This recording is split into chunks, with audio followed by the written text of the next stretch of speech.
14 minorenni tunisini si allontanano dall'hotspot, danneggiano auto e tentano furti, anche se nel giro di poche decine di metri, in meno di 5 minuti, sono stati rintracciati e fatti rientrare all'interno della struttura grazie ai poliziotti della questura di Agrigento. Alcuni lampedusani si sono allarmati, allarmismo che però è mancato per il fenomeno dell'elevata presenza di sostanze stupefacenti sull'isola di Lampedusa. Quest'ora, qual è la situazione a Lampedusa alla luce anche di questi ritrovamenti di droga, ingenti quantità destinati ovviamente al nostro mercato?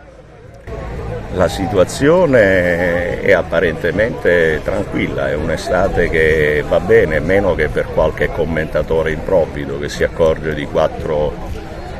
tunisini che sicuramente danno fastidio e sono un problema, e li abbiamo ripresi in 2 occasioni, si sono allontanati dal campo, che ricordo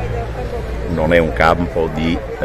detenzione ma è solo di trattenimento temporaneo e dal quale ci si può allontanare. Si erano allontanati, avevano destato qualche allarme nella popolazione, li abbiamo rintracciati e riportati dentro.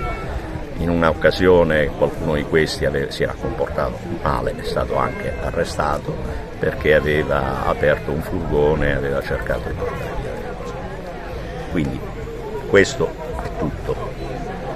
Mi preoccuperei, al posto di molti commentatori rappresentativi o meno della popolazione o singoli cittadini, appunto delle tonnellate di cocaina sequestrate al largo di Lampedusa e destinate a Porto Empedocle per poi essere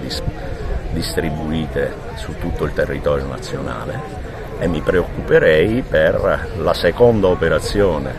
per cui faccio i complimenti all'Arma dei Carabinieri, a Zefiro, con la quale hanno arrestato 11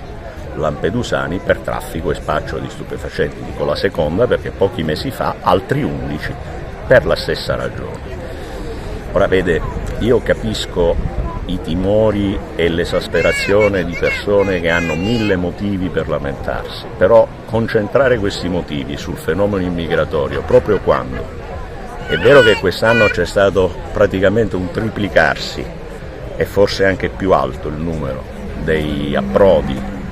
nel nostro mare e quindi le condizioni a Lampedusa, è anche vero che mai come quest'anno è stato ordinato e veloce la liberazione del